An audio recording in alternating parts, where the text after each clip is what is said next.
Coming up this week on Sporting Journal Radio. How do you keep, as many people involved in the sport as there are now, in the future when the places to hunt these birds are shrinking? It's hard to fault those guide services for making a living and making a business. A lot of outfitters are doing, a lot of good. I fish, I hunt, and always will. Broadcasting from the Eau Claire Outdoor Studios. Presented by OnX. Know where you stand with OnX. We're not just a radio show anymore. This is Sporting Journal Radio. That's right. Welcome to the show. We got a good one for you. We're going to talk about the future of waterfowl hunting, and is the commercialization of waterfowl good for duck hunting? Is what's happening with guide services good or bad? You could argue both sides of it. We got a really good discussion with Joe Genzel from Ducks Unlimited coming up later in the show that you're going to want to listen to. We'll also talk to Joe Henry as the Lake of the Woods area transitions from that fall hunting time and the open water fishing season as the resorts get ready for the hard water. We'll talk about what's going on up there right now and what you can go do if you want, or what you need to do to prepare for the ice fishing season. And Dan and David have both been doing some deer hunting. We'll get their perspectives on what's going on in the woods here in just a second. But first, Dan, who are the sponsors this week? Live Target, match hatch at livetargetlures.com. Lake of the Woods Tourism. Lake of the Woods is the walleye capital. Plan a trip for this winter at lakeofthewoodsmn.com. Haybell Heights Campground and Resort. Book a trip to Devil's Lake. Learn more at haybellheights.com. Ottertail Lakes Country. Find your inner otter at ottertaillakescountry.com. And Prairie Sportsman, the new season starts in January, but you can watch episodes anytime at the Prairie Sportsman YouTube channel. All right, David Eckhart joins us here on the show too. David, how you doing? Doing good. All right, welcome back. We haven't had you in the studio for a while. It's been a while. It's good to have you back. You all done with the harvest? Yep, harvest is done. And the crop harvest, I should say. Now it's the animal harvest time. Yes, now it's time to chase deer and ducks and geese and everything else. And you said you've been hunting for 11 days straight? Yes. All right. I want to ask you about that and how it's been going for you. Dan, you got to hunt the Minnesota gun opener. I want to ask you about that. As of this recording, I've probably finally climbed into a tree, but this will be after we recorded this. So as of this recording, I have not deer hunted yet. I hope to this week. I just got back from a 10-day road trip. Actually went out to Horicon Marsh, and it's kind of this legendary historic waterfowl staging area in southeast Wisconsin, kind of south of Lake Winnebago, over in that Fond du Lac, Waupun area. And it's really neat. And here's what I learned while I was out there. There's not much for geese out there yet. And while it used to be this huge staging area, in fact, Horicon had their own goose hunting zone. They don't have it anymore. And part of that reason is because the geese don't really go there like they used to. Obviously, there's still going to be some, but I'm hearing that from a lot of different historic goose staging areas. What's going on? We're going to talk about that with Joe Genzel here in a little bit. What I did see, though, were 10,000 sandhill cranes. So the eastern population of cranes is booming. You can't hunt them in Wisconsin yet. You can't hunt them in Minnesota, but anybody that drives through the central part of Minnesota, or really anywhere in Wisconsin from the northwest down to the southeast, there are a ton of sandhill cranes around, and it was really cool seeing all those cranes out there. Got to see some whooping cranes, which is really rare. Filmed it for the Fish Hunt Forever YouTube channel and learned a little bit about some of these whooping cranes that are out there, and I'll put that on our YouTube channel. And you guys, I really wasn't too interested in pheasant hunting while I was over there at Horicon Marsh. What? You're not interested in pheasant hunting? That doesn't sound like Isn't that weird? That's what I just heard. So they release birds out there on the state side and offer public hunting opportunities, and I'm not I've been to game farms, and it's got its place out there for pheasant game farms, it's got its place in time, but it's not really for me. So I never really thought it'd be much fun to go shoot pheasants that are released out there at Horicon. Well, then I did it and learned a little bit more about it, and it's they release birds every week. So there's fresh birds. They don't put them out right before you go or anything. They do releases throughout the week, and they do it throughout the entire season. So guys can come in, and there's new birds getting pushed around. Some of them survive, some of them don't. But they get pushed around, get a little bit more wily. They're still pen-raised birds, so they're not going to be as it's not as wild of an experience. But what what I thought was really interesting is you pay $10 for a pheasant stamp in Wisconsin. 70% of that goes towards habitat creation in the state. So $7 of every $10 you pay for a pheasant stamp goes to creating habitat for a wild bird population, which I think is fantastic. And then $3 of that stamp goes towards that release program. So the released pheasant program is completely funded by the pheasant stamp. So guys that are going out there and doing this are the ones paying for it, which is perfect. And it's only 30% of that pheasant stamp. So having another 70% of that going to create habitat, I think, is a great program for Wisconsin. And I know in some small pockets of the state, they are growing some wild birds. It's still a lot of release birds around the area, but hopefully they can create more habitat and get a better wild bird. What I'm getting from that is 100% of it is giving back. Yeah, for the which stamp. is awesome. Yeah. Yeah, I think it was great. So we went out, we wanted to shoot one for this video that we were making out there at HorrorCon, and and I got a tip to go to one spot, and there was 2 parking areas in this particular location, and they're like, go to the south one. Everybody parks in the north one, and the birds kind of get pushed south. So I went to the south one, and I saw a pheasant. I saw a rooster. So I kind of knew where one was, and I grabbed my gun and some cameras and grabbed Tiny and Mika, actually. And Tiny found it rather quickly, and we got our bird, and then went back to looking for waterfowl. And we got to see, I mean, there was 150,000 ducks on the federal side. They say 150,000 mallards. I didn't see that many mallards while I was there, but there were gadwall and spoonies and widgeon, all sorts of waterfowl over there. So many gadwalls. So I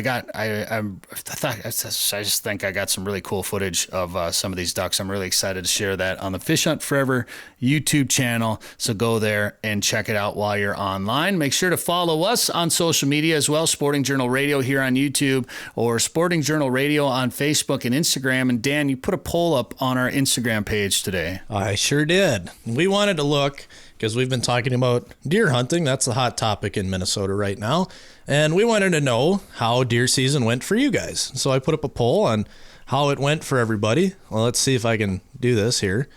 Uh-oh. And so let's see. What did people say? I don't know why we can't see the results. I'll find that here in a second. Bottom line, people said that majority of the people who responded to the poll said they have seen less deer this year than last year. Why that is, I don't know. I don't know if it's more pressure or bad winter or predators, but that's what the consensus is, and I would say I agree with that. I saw one deer opening weekend, and it was dead. My dad shot it. Weather pattern, at least in our area, is not helping either. What's that, David? I think the weather pattern in our area is not helping either. It's too warm? Or? The warm weather, yeah. Just, I didn't see anything this weekend when I hunted. Oh, really? Yeah, nothing. But it was warm, and the cameras were all the deer were nocturnal. Oh, interesting. So, I don't know. All Different right. year. So if you would like to, we'd like to hear from you. Go vote in our Instagram poll. I don't know if that'll still be up by the time this airs. I suppose that's on our story. Nope. Yeah, it'll be gone.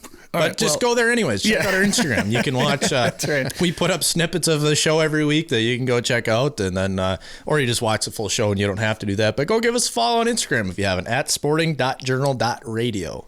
Now, to be fair, I haven't really had much access to the internet while I've been on the road and traveling, but I definitely haven't seen as many pictures on social media. That's how I've been judging how it went for everybody, is I just haven't been seeing a lot of pictures posted of nice bucks or dead deer in general. I've seen a few, but it seems like it hasn't been as good this year. There was a CO in the area I hunt over the weekend, and I'd heard he checked over 100 people, and I think only 6 had deer. Jeez. Oh, wow. So pretty slow. It'll be fun to see the harvest report when it comes out, whenever that comes out, from the DNR on deer registered and all that fun jazz. I'm sure they're probably compiling it right now. Maybe it'll be out by the time the show comes out, but it'll be we'll be fun. We'll be sure to share those numbers. So check out www.sportingjournalradio.com for all that fun info. We just put up a news story from the DNR about feral pigs. Go check that out. Yeah, something about feral pig sightings by the Canadian border. Well, yeah. Is that in Minnesota? Do we know? Maybe. I'd assume. Otherwise, what they're talking about is they're taking input on, they're getting ready basically for the invasion of pigs, it sounds like, and released mink, which is really odd. I didn't know that was a thing. Well, people are like activists are going to mink farms and that's stupid. setting them all free. Sabotaging. Yeah. But so they're getting ready for, what they're going to do if we have a pig problem, which by the sounds of it is probably inevitable. Oh, I hope not. I hope not too, but it's one of those things. It's like invasive species.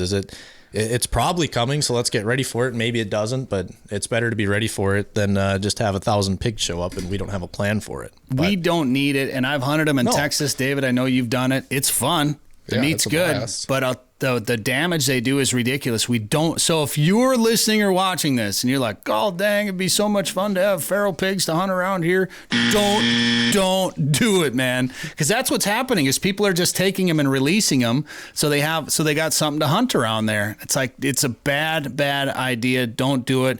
Saskatchewan has got feral pigs. And I'm wondering if these Canadian-U.S. border sightings are in North Dakota and they're worried about them getting closer and closer to Minnesota. It's very possible. I mean, the habitat, the landscape of the Manitoba border and Minnesota border is similar enough to the North Dakota-Saskatchewan border, North Dakota-Manitoba border, that basically anything that's happening over there on that southern part is probably going to happen over here, at least on kind of the Manitoba side. Now, you swing over to the east and the Ontario side obviously is a little different. And if you saw a feral pig in the northeast border of Minnesota and Canada, that'd be interesting. It'd be something. Yeah. running through the boundary waters and there's pigs all around. That'd be weird. I'd like to see them trying to root through that soil that's non-existent. The rock, Sand. just banging heads on rocks. Canadian Shield. Yeah.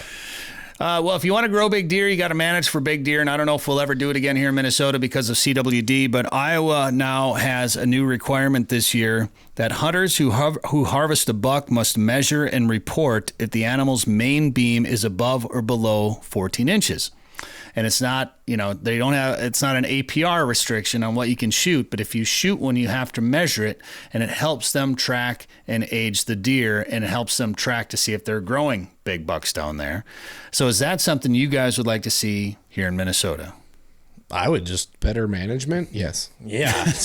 I'd just be in favor of antler point restriction. I passed on a really nice deer, or not really nice, but what will be a really nice deer in a few years just this morning. And I looked at the body. I'm like, man, there's some big back straps on that. Mm-hmm. But then let it walk, and I hope it survives, but it might not. It might it might be dead right now because the neighbor might have shot it, or who knows. And it'd be nice to know, and granted that deer would be legal for as far as APR, but it'd be nice to know that some of these smaller, like young basket sixes and whatnot will survive. 2.5-year-old deer. Yeah, then turn into nicer deer. And I'll be honest, I've been guilty of shooting young deer. I like venison. I want to I'm going to harvest venison, but when it's possible, I'm all in favor of taking a doe instead of a smaller buck. But at the same time, I'm not going to fault people for trying to fill the freezer. Yeah, that's always hard, but a tough question. But that's what they're saying is like a 14-inch main beam is the difference between a 1.5 and a 2.5-year-old deer is what they were talking about a lot, I guess, down in Iowa. Iowa Instagram. Iowa DNR's Instagram is where I saw that story originally. So if you want to learn more about how they're managing their deer down there, go give them a follow on social media. And to be fair, I haven't seen, I was really worried about nice bucks or, bucks that could use another year getting shot by neighbors this year around here. And I haven't really seen that here too much yet. So we'll see what happens after this second weekend. But so far, it seems like the nice deer have gone. And, it's different also for kids if they want to shoot a smaller buck or whatever. That doesn't bother me at all. Older hunters too. Yeah, and older hunters. Yeah, absolutely. But I would love to see some people let deer grow. Yeah. Let bucks grow. So, but you do you. And get out there, enjoy it, be safe. Good luck this next weekend. We got a lot of discussion coming up. We're going to talk fishing with Joe Henry here in a second, and then we're going to get into a really interesting discussion with Joe Genzel from Ducks Unlimited about the commercialization of waterfowl hunting, how it can be good, how it's been bad, and what the answer is to grow the sport and keep it keep numbers from declining. More coming up on Sporting Journal Radio. Live Target, the leader in Match the Hatch, is back with new lures that also match the action. Introducing the Live Craw. The Live Craw is irresistible to bass, walleye, and other freshwater species. FTech's winner, the Ultimate Frog, looks and acts just like a swimming frog. With an exposed Ultra Point mustad hook and replaceable legs, the Ultimate Frog has 2 styles, 2 sizes, and 8 colors. And iCast and FTech's winner, the Live Shrimp, mimics a fleeing shrimp for saltwater anglers. Coming soon from Live Target. Devil's Lake is legendary, and this summer has been legendary for walleyes. Don't miss out. Call Haybale Heights Campground and Resort today to book one of their modern cabins on East Bay. The cabins are furnished with a full bathroom, kitchen, and all the amenities like high-speed internet, and are clean following CDC guidelines. Staying at Haybale Heights gives you full access to a private boat launch, fish cleaning station, and beach area. Learn more at haybaleheights.com. That's haybaleheights.com. Plan your trip to legendary Devil's Lake today. All right, this is Sporting Journal Radio. I'm Brett Amundsen along with Dan Amundsen and David Eckhart over there. And now we're going to talk to Joe Henry from Lake of the Woods Tourism. Joe, it was a great trip up to Lake of the Woods again last week. We did a bunch of walking for grouse. We did some layout boat duck hunting. We didn't do any fishing. I can't believe it. Yeah, well, you know what? I'll tell you, though, it's real life this time of year. You know, I mean, are the fish there? Yep. Are they biting? Absolutely. Problem is, you got deer hunting, you got 6 inches of snow on the ground up there. That 6 people out. You do have some ice on some back bays up at the northwest angle. Youngs Bay, I know you showed a video. It had some ice. People are pulling their boats. Some of the back bays on the south shore and even on the Rainy River, the back bays are getting iced up. There are some accesses on, both on the lake to get there and the river, but it just makes it more difficult. People are in the woods.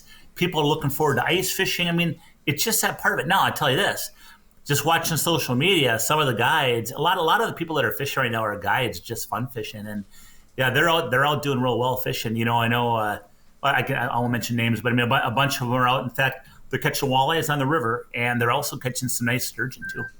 And I heard that the muskie fishing, particularly up the angle up there, was really good this year. And I heard that there was a lot of people chasing them this year up there too. Yeah, that's cool. Well, fall. I mean, fall's that time that the muskies, like all the other fish, put the feed bag on. You get them isolated in certain areas, such as neck down areas where they're current. They're chasing tullabies. You control form more successfully this time of year. So and you get some big fish. Those fish are big. So a lot of good things for the muskie anglers this time of year. I'll say though, it's interesting. It's kind of cool because we know right now, I mean, anybody that's been on that lake knows that across that whole South Shore in different spots, Pine Island, I'll mention some areas, Pine Island, Morris Point, Zipple Bay, Long Point, that whole area, there's different pockets of nice schools of walleyes chasing emerald shiners. And those fish are out in about 22 to 26 feet of water. That bodes very well for early ice. And where we put our houses, those fish are going to hold there because there's bait, we believe. They do most every year. And it should be some good early ice fishing. We normally get Mother Nature determines, Brett, but on average, we get our day houses out, the ones that you don't sleep in, usually about December 10th, give or take. People that like spearfishing for pike, they'll get on those back bays at the end of November. And, we do have a few resorts that even do the spear fishing if a person doesn't have the equipment or the know-how. And so there are some nice opportunities that'll be coming up here pretty darn quick. Yeah, this is kind of the transition time, I know, for a lot of the resorts up there. A lot of them are open for lodging, so if you wanted to go up and fish or grouse hunt or duck hunt or whatever the case may be, you got some lodging opportunities, but I know a lot of them kind of close down and clean their kitchens, do a deep clean in the kitchens, and give some staff some time off as they gear up for ice fishing because that's a busy time of the year for them up there. Oh, man. Well, and, we... Like anything in life, there's so much more that goes on behind the scenes that people just don't realize with anybody and anybody's work or career. And, with the resorts, I mean, my goodness, think about fish house maintenance. You're taking out some of the fish houses, you're fixing up others, you're painting them, there's so much to do to just a fish house. And then you're bringing in new fish houses. You're looking at your light ice rigs, your light ice trailers. If you have bombers or track rigs you run during the year. Otherwise, you're looking at your plow equipment and there's so much. Are you stocked up with parts when your plow trucks go down? I mean, it's so many things to consider, and that's just on the outside. What about on the inside with the restaurant, the lodging, staffing? I mean, marketing, promoting. I mean, there's just, it's running a resort or a hotel or a lodging business. There's a lot of moving pieces, and I really, really give resort owners across Minnesota, certainly Lake of the Woods, a lot of credit. They wear a lot of hats. They work their tails off. I made a comment to one of our resort owners recently. Do you like this time of the year, kind of a in-between season? And I wasn't suggesting that they don't work. I was suggesting more of the deer hunting time and stuff. And he says, I'm working harder now than I do during the year practically. Oh, boy. Wow. Getting ready. And that is true. There's always something to do at a resort. So I know some of the bars and restaurants are closed for cleaning and transition and things like that. And when do they historically start to open back up and get people out ice fishing and things like that? Usually the beginning of December is when they start opening up again. And then, as far as ice fishing goes, I mentioned they get the day houses out, around December 10th. So, if they open up right around that first part of December, people that come with four-wheelers or ATVs or snowmobiles and their own collapsible fish houses, they can get on the ice just even a little bit earlier than that. I say this every year, but these resorts, they're out there staking their trails or their ice roads. They know where the good ice is. They know where the bad ice is. They know where the good ice formed. They know where the cracks are. They know where the springs are. They know all this stuff. So what they do is they mark and stake and groom and flood and chop down ice and do all this stuff to the ice to make sure that marked trail is going to be a safe way of passage. What you don't want to do is think, hey, I'm going to save $10-15 and go on my own. That's not a good thing to do. Yeah. I'm not saying it because of the measly $10 or $15. I'm saying just common sense, safety. Also, stay on the trail. Don't think, hey, I'm going to go off the trail and I'm going to go and get off all by myself. It's going to be better fishing. You do that and you could be going to an area that's uncharted and you don't know what you're going to run into. That's when people get themselves in trouble, is when they go off the marked trail. They don't listen to the suggestions of the outfitters. But normally what they'll do, Brett, is they'll have a nice trail marked out to some good fishing area where they know the fish are. And then you can spread out, and just communication with them is super helpful. I'm surprised Argos aren't more popular up there. Something that. Yeah, I don't know. I don't know if it's I don't know enough about Argos and specifically, but I can tell you this, that I don't know if it's because of the speed, the cost, the short period of time that you would use them in the early ice. I don't know why they don't use them, but I can tell you this, that so many resorts we have up there, these men and women are resourceful. If there's a piece of equipment, they've probably tried it. They're not afraid to buy it. And they're using what works the very best. I'll give you an example.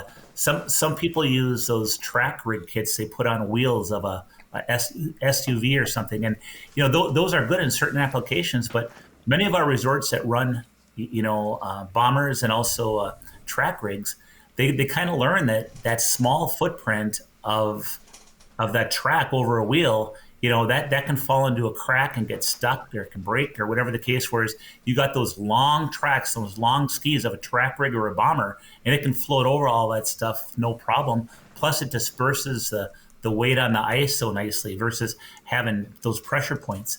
So that's one example of the things that have been tried, and for what they use them for, transporting people and such, it's just worked better to go a different direction. But they've tried it, man, over the years. The transformation of ice equipment.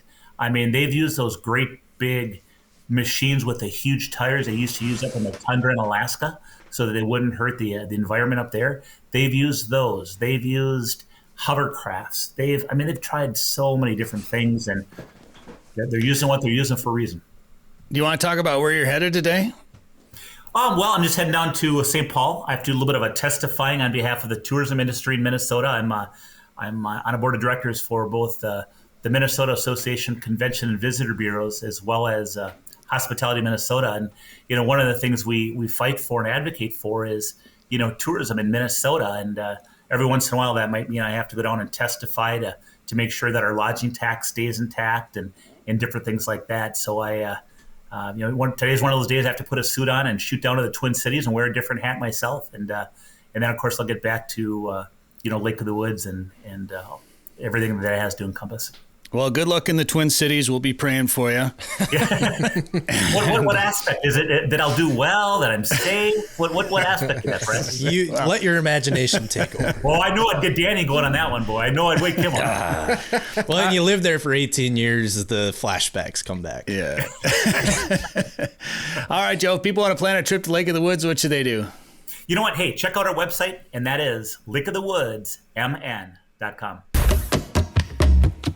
Northern Minnesota's Walleye Factory is a year-round world-class fishing destination. The perfect getaway this summer is just a short drive to Lake of the Woods. Fish Big Traverse Bay, the Rainy River, or visit the unique Northwest Angle. To catch big fish, you have to go where the big fish are. Plan your trip to Lake of the Woods at lakeofthewoodsmn.com. That's lakeofthewoodsmn.com. 852 million acres of public land, 147 million private properties, all in the palm of your hand. The #1 hunting GPS app just got better. With hundreds of custom map layers, 3D and topographic maps, you can easily scout on the road or at home before you go. And now you can get important weather details, CWD detection, and even know what crops have been planted where. Get the most trusted hunting GPS app ever made. OnX. Know where you stand with OnX. Did you know there are more than 1,000 lakes in Otter Tail County? Yep, and I'm gonna fish as many as I can. I'm an outdoorsy otter. Nothing beats a full day of fishing for me. The lakes of Otter Tail County give me plenty of options to lower my boat and snag the perfect catch. Not an outdoorsy otter? No problem. Otter Tail County has something for everyone. You just need to find your inner otter. To find your inner otter, go to OttertailLakesCountry.com. All right, this is Sporting Journal Radio. I'm Brett Amundsen. Thanks for tuning in on the radio network. By demand, sportingjournalradio.com, or maybe watching this on YouTube. Make sure you like it, share it, subscribe to our channel. We've got a really interesting discussion for you right now as everyone tries to figure out the next step in the outdoor world when it comes to recruiting hunters, declining license sales, improving habitat. What's the right answer? What's the right strategy and approach? Is it a mixture of a number of things? Probably is. It's not a one size fits all. What works here may not work here, and what works here may not work here. But maybe this works in both places. And it's always interesting trying to find the answers, and we're constantly going to be looking for those answers as the landscape is ever changing. And one thing that I've been talking about a lot lately is access. You know, when it comes to hunter recruitment, hunting opportunities, things like that, to me, having access for hunters is the #1 most important thing. Now, a lot of those other things are important as well, too, recruitment, things like that. But having access is the most important thing. And I came across an article in Outdoor Life recently written by Joe Gensel from Ducks Unlimited. And I met him at the Aglow conference in Bemidji this year. And I said, I got to have you on to talk about this because this is a pretty interesting story. The article was called, Are There Too Many? Here it is. Is a commercialization of waterfowl good for duck hunting? And there's pretty interesting points on both sides of that discussion. And Joe joins us right now here on the show to talk about this article that he's written. Joe, how's it going? Good. Thanks for having me, Brett. You bet. Thanks for coming on, because this is a really important topic. As somebody that's worked on the guiding side of things and has also done a lot of freelance hunting, I do a lot of traveling, so I hunt in a lot of other states, sometimes freelancing, sometimes going with guides. You know, sometimes those outfitters bring us in to film and create some marketing materials for them. So we've seen, you know, both sides of this discussion. I'm not even going to call it an argument. I'm going to call it a discussion. I've seen both sides of it.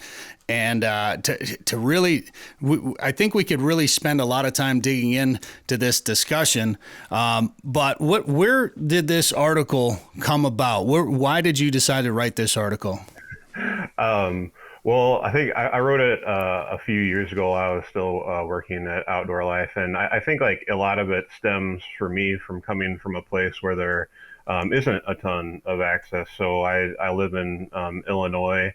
And we just, I grew up being able to hunt the Illinois River, which was completely, you know, public when I was a kid. But now into my 40s, you basically like pretty much have to belong to a club, to hunt the Illinois River, because if you the property line extends out to the channel now. So any kind of you're not even like, even if you're an angler, you can't anchor your boat, or What? or else it's considered trespassing. So you can't even hunt, from a boat blind, right? Legally. Wow. That doesn't mean like some people don't, try and do it anyways, because Illinois just doesn't have that many conservation officers right now. But like I think the like where I grew up and like where I came from, kind of just because I haven't been able, because I'm not surrounded by a lot of public land, was one of the reasons why.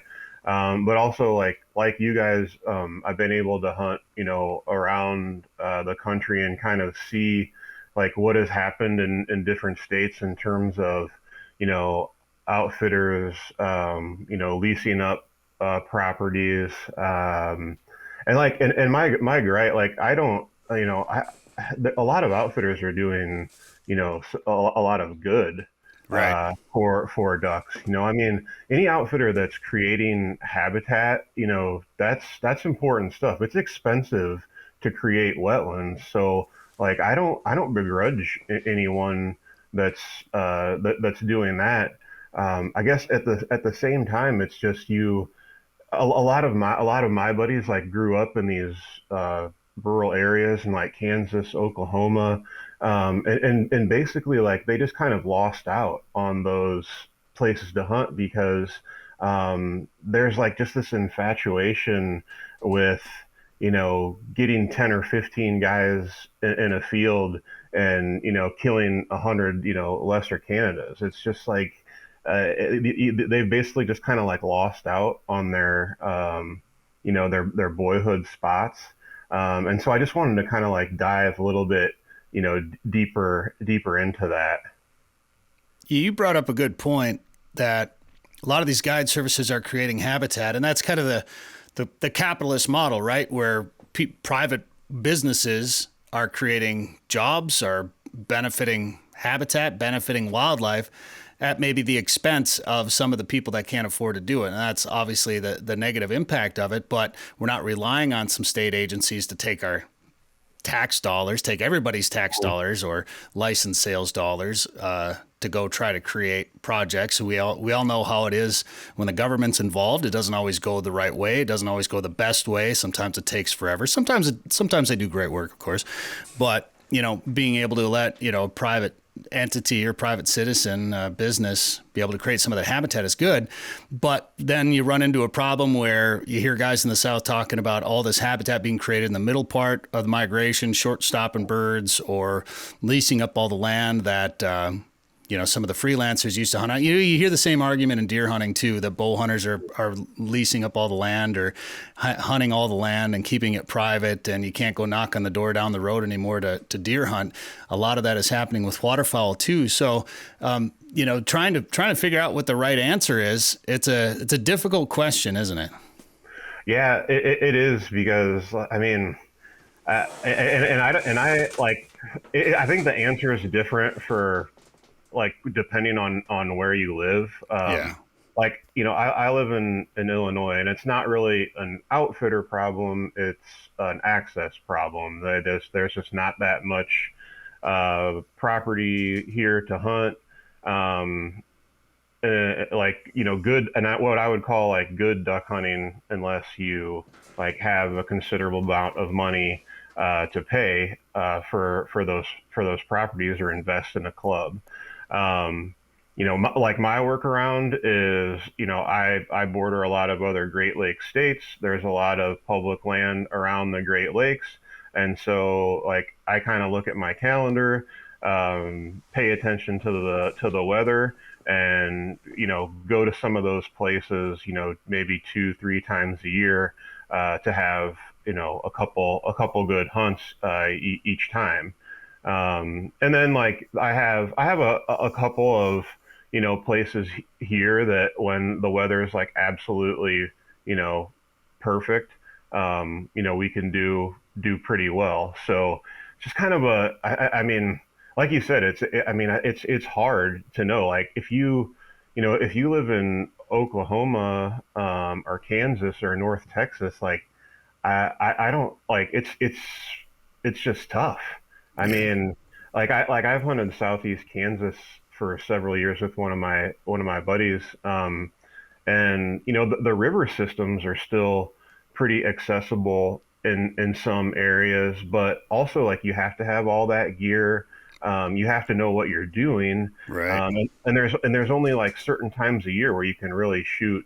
It's mostly going to shoot mallards, on the river. It has to be cold, and everything else has to be locked up, and I mean, so it's just tough.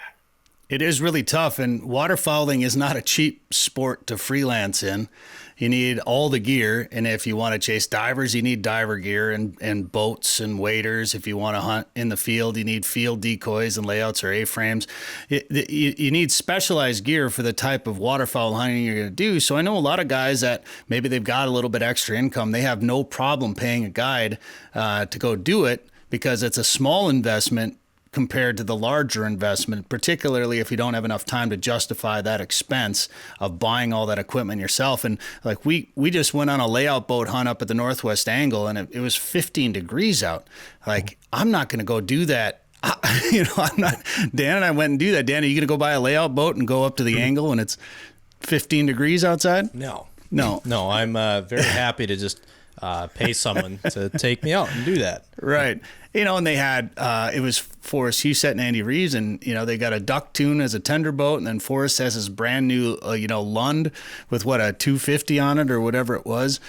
Yeah, probably like a 350. Might have been a 350. Yeah. Maybe a 400. Motoring us in and out. We flew. But at the same time, when I moved to North Dakota in 2000, I remember talking to some new friends that I made when I moved out there that were North Dakota residents that had grown up as hardcore waterfowlers, and I was like, "Oh, Devil's Lake, man, what a great place to go hunt." And I'm like, "Well, yeah, I mean, it's pretty tough to freelance up there now because of the guide services."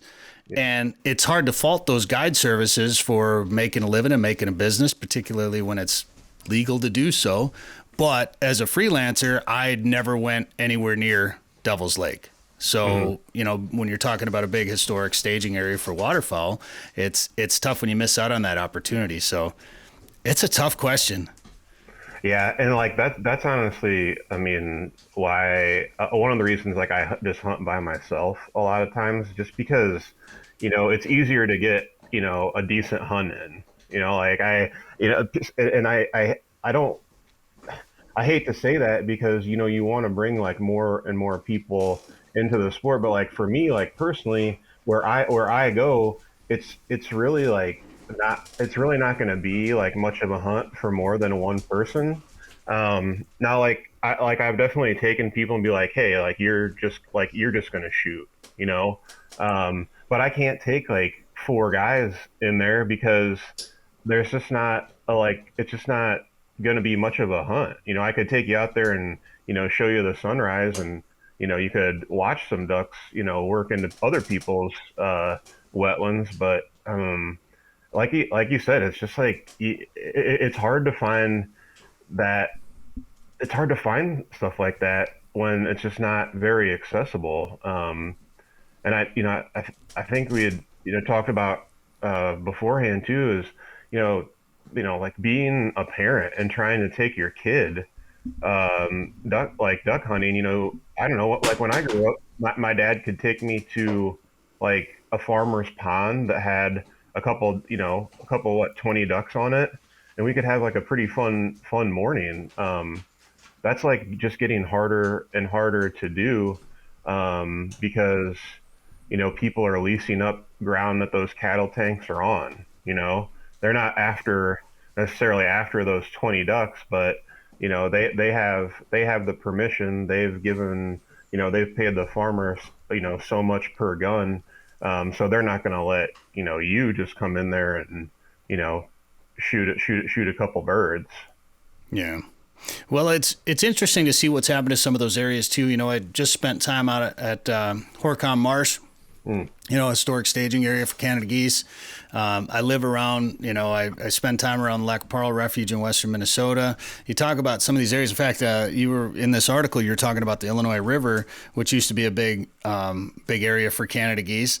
And a lot of these areas, Rochester, Minnesota, a lot of these areas are getting harder and harder to hunt. And some of it is changing habitat conditions, maybe power plants closing, whatever the case may be. But there's obviously also been a lot of hunting pressure in those areas, whether it be, state blinds or farmers putting just blinds up on hillsides for pass shooting blinds, or guide services leasing up around those areas. What do you think? And then you can get into discussion if birds are staying in Canada longer because of more food sources, and then when things freeze up, they're getting pushed by major weather events. And in our case, being in Minnesota, sometimes those same weather events come through Minnesota. So if they're getting pushed out of Canada by weather, they might be getting pushed right out of Minnesota too, as the same front comes through. So, how do we address issues like that?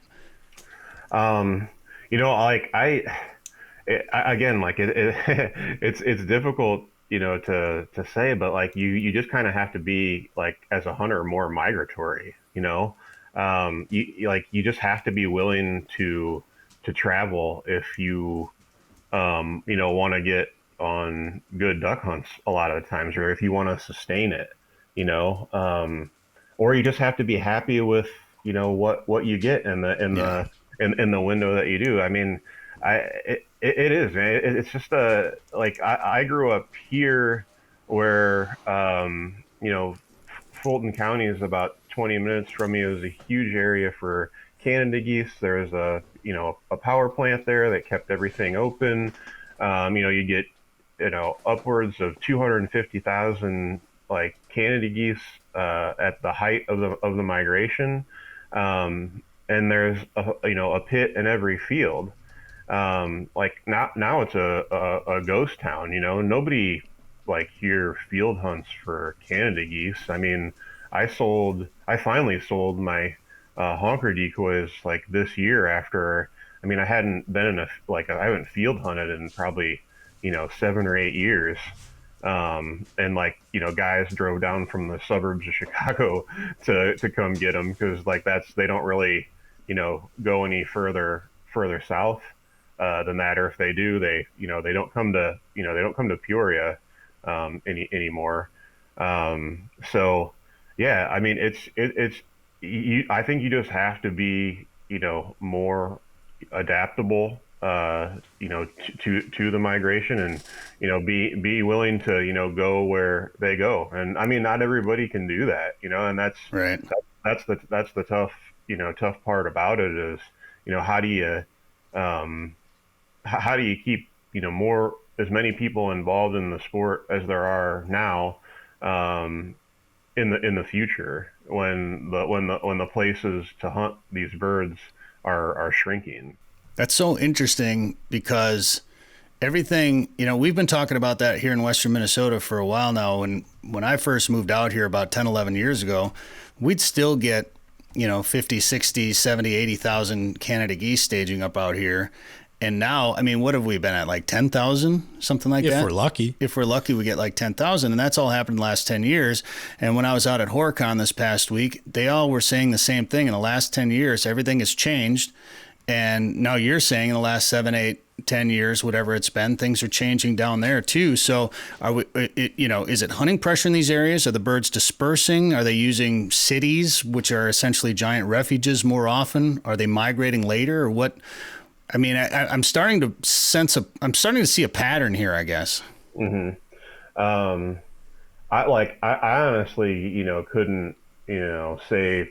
I think it's a combination of things. It can be, hunting pressure, lack of habitat. I honestly, to me, the place where you have the most success on big Canada geese is in suburbs and outside of cities, golf courses. Yeah. The biggest concentrations I've seen of Canada geese in the last big Canada geese in the last 10 years is probably out on Long Island. There's an amazing population of Canadas out there, but again, super hard to hunt them because, there's like there's like one or two outfitters out there that like actually like has you know, a house you can stay in and all that stuff. And even so, like the access is just so minuscule. And people don't want it is a lot of golf course like hunting out there. Yeah. But yeah, it's like I couldn't like give you a you know there are people that will like say, oh, it's this. I mean, I think like you're saying, it's a combination of things. I mean, not like we don't get the like the cold winters, like we used to, like whenever like we have a lot of strip mine lakes, Mm-hmm. west of here, and you're talking like 150-foot lakes, so deep. And when I was a kid and in high school, those lakes would actually freeze. So it got cold, Wow. like it was like sustainable, like it got cold enough to where that all would freeze. And when that happened, like then all those geese would concentrate on that warm water from the power plant discharge, and it was like just a gauntlet for them every single day, because they're gonna have to come out. They're coming out once a day to feed, and there's a pit in every field. Well, and say what you want about hunting ducks on the water, but one thing I will say about Minnesota is we do have a lot of public lands, wildlife management areas where you can hunt sloughs, and obviously we got 10,000, 11,000 lakes, whatever it is, which is all public water, and our water is publicly owned here in Minnesota. So it's really interesting what you said about water ownership in Illinois, and I want to ask you to expound on that a little bit, because I had an interesting conversation with Mark Cackage at Horicon here this past week, and he said that back in the day, Horicon Marsh had a couple of duck clubs on it, and back then they owned part of the water, and somebody challenged that, and he went, I think he was on the old marsh skis, and he was going across the marsh, or maybe he was in a boat, I can't remember, and he went out through the water into somebody else's, and one of the other duck clubs called the CO on him, and they tried to fine him, and I think he took him to court, and it set a precedence for water rights, which is used in a lot of cases, I guess in a lot of other areas now, he was saying. So for you to be, especially for you to be that close to, that close to Horicon and have water rights the way that they are down there, that surprises me. Yeah, and it's different on like different parts of the Illinois River, and then there's also like other like auxiliary like rivers that flow into the Illinois north of here, and you can hunt some of those. But like basically, like there are state owned like WMAs here, and you draw for those every summer. So like when I was a kid, and I still hunt them, and draw with a group of buddies every year. But so like when I was a kid, my dad would take me there, and like 10,000 people would show up for 26 blinds. Oh, Now like maybe 1,500 people show up. Like our group draws like multiple blinds every year. So it's pretty wild. They do a similar thing at Reelfoot in Tennessee now. But for and that's basically your river access.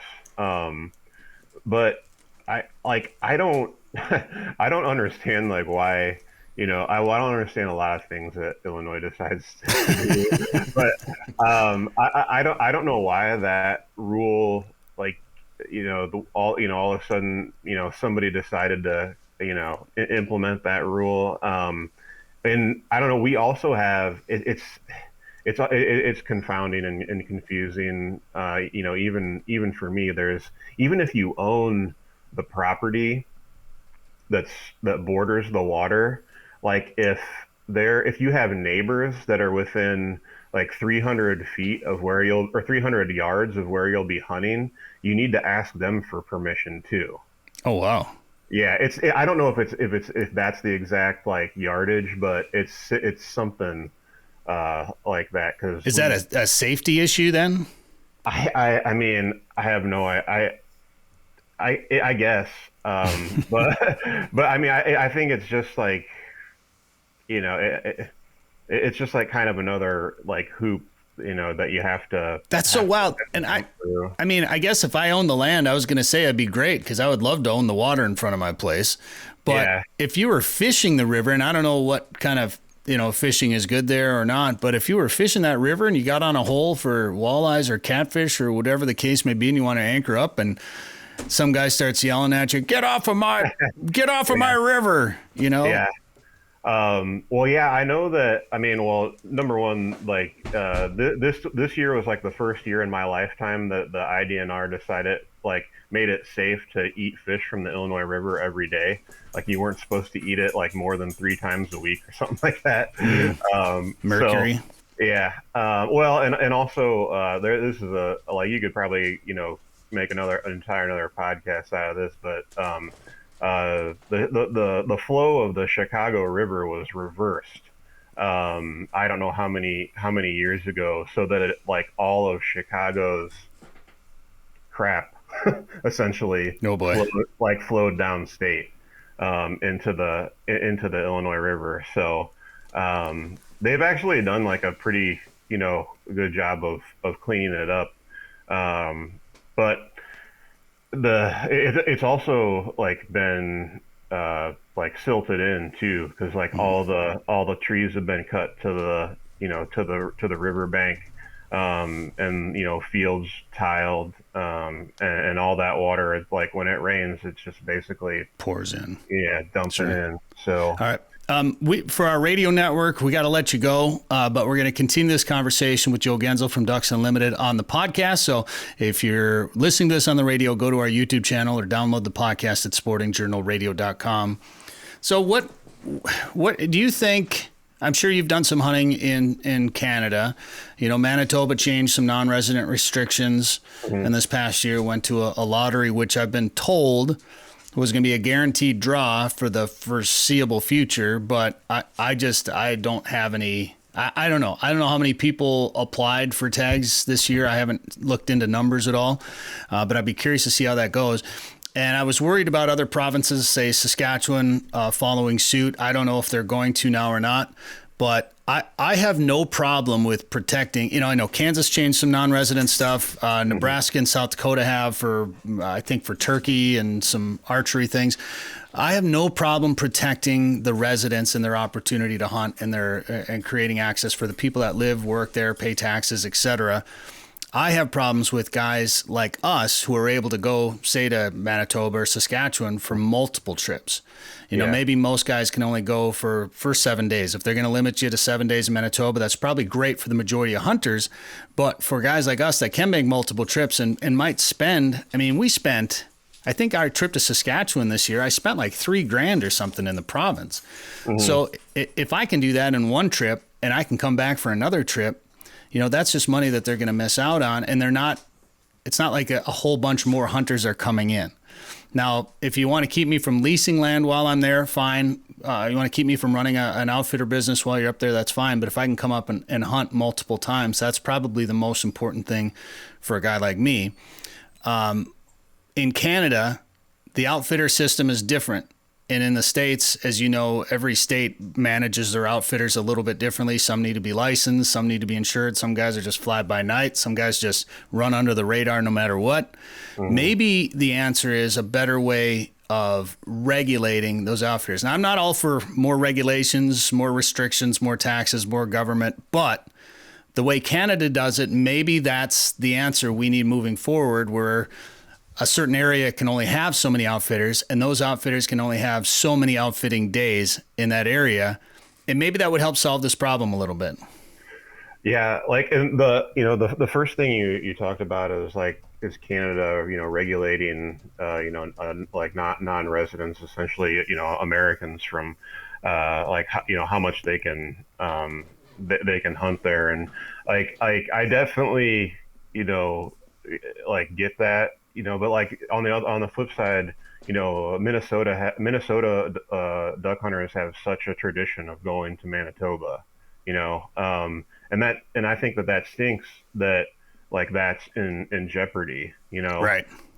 Because and also, American dollars like go to support, the Canadian prairie through fall flights program. And like, so your state duck stamp, your state sends a certain amount to, to Canada every single year to help preserve habitat up there.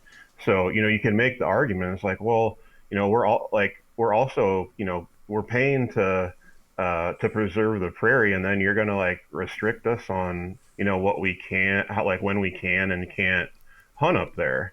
Right. So I definitely understand like people's, seeing a problem with that. But also like, I don't think any of us or many of us want those Western provinces to, turn into like what Kansas or Oklahoma has become, like we always want to be able to, go up there and enjoy like all the fruits that, Canada offers for a duck hunter. So I don't know.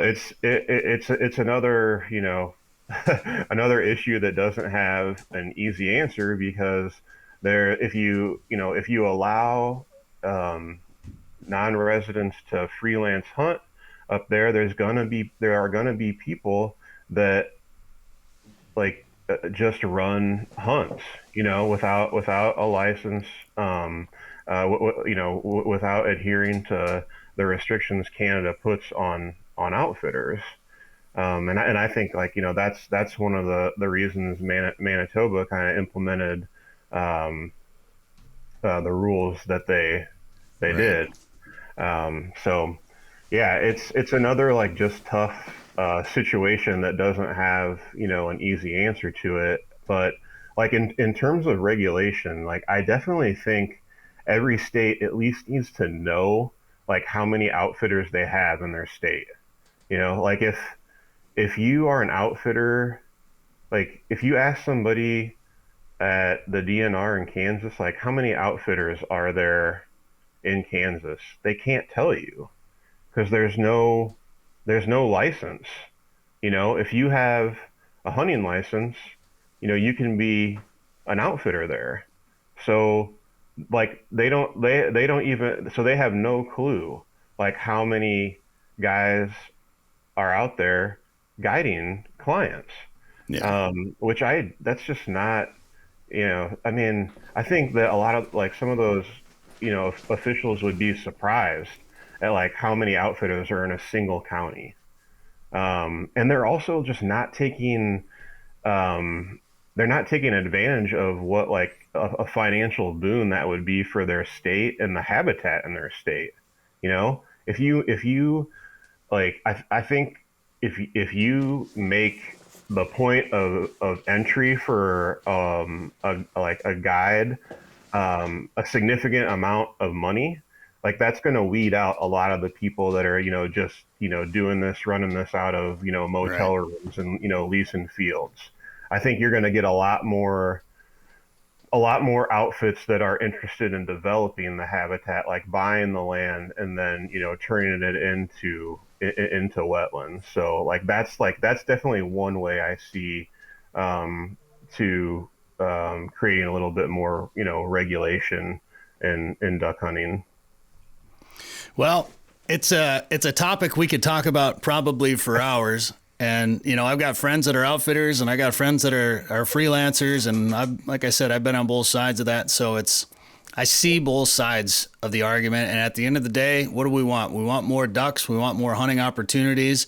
And we want to be able to travel around and experience waterfowl hunting in different places. I think, we still hunt around home here, but I definitely have focused more on taking trips to cool places and experiencing some different ways to shoot ducks and geese, and have put more emphasis on, like you said, on migrating and traveling around and seeing the birds where they're at and finding new places to hunt them. So, but it's not a one size fits all, because that guy might have a different opinion on how to duck hunt than I do, and that guy has probably got a different opinion and wants to do it so differently. So keeping everybody happy is not always easy, and it's never always gonna work out. But finding the best solution for everybody is important. And let's have you on again to talk about this again in the future. How's that sound?